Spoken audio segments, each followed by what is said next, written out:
სახში მასშტაბი რამდენი ხანია ყოველთვის მქონდა რა ზეწოლა დარეკვები სწავები რატომ გავს სახში ან აგიფებთ ან რაღაცა და მაგათმა დღეს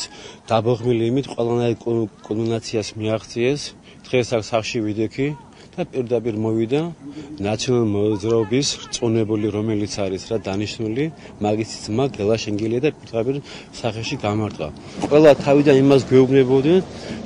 ჩვენ მაცლეთო თქვენი დღეები არისო დათვლილიო როცა მოიგებთ ყველას გაგისტორდებით მაგრამ ახლა როცა არ მოიგეს მაინც ის ბოღმა მაინც დარჩათ იმ ბოროტებს და პირდაპირ სახში ვიდექი ვლაპარაკობდი პირდაპირ მოვიდა და სახეში გამარტყა და მაგას პლუს მე აქ რომ მოყვა ხალხი როცა წამოვიდა დედაჩემი ბიძაჩემი მშობლები მეგობრები ბიძაშვილი მოვიდა ნანახობა და პირდაპირ მუშტი გაარტყა სახეში რა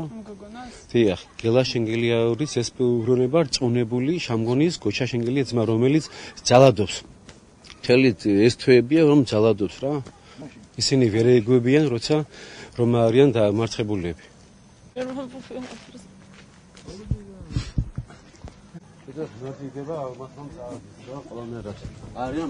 კევლის ხმა შემომესვა ბიცოლა ჩემის ხმაური სახში ვიყავი და გადმოვედი ჩხუბი იყო თავისთავად და ნახე ეს პიროვნება ვიცნობ შორს აცხოვრო ჩვენ მეზობელია და ნახე რომ ჩვენ ბიძაშვილს ეჭუბებოდნენ და რომ მივედი ამ ადამიანთან და რომ ვეუბნებოდი რა გინდა დამშვიდი თქო რაღაცა ვეუბნებოდი პირდაპირ არანაირი სიტყვა არაფერი მუშტი შემომარტყა ხელით თავისთავად მე სიტყვები ეს ვერ აღწერე ესეთი სიტყვები გინებები მოხდა ისე რომ წააგეს უბრალოდ ვერ მოითვინეს და გადმოანთხეს თავიანთი ბოღმა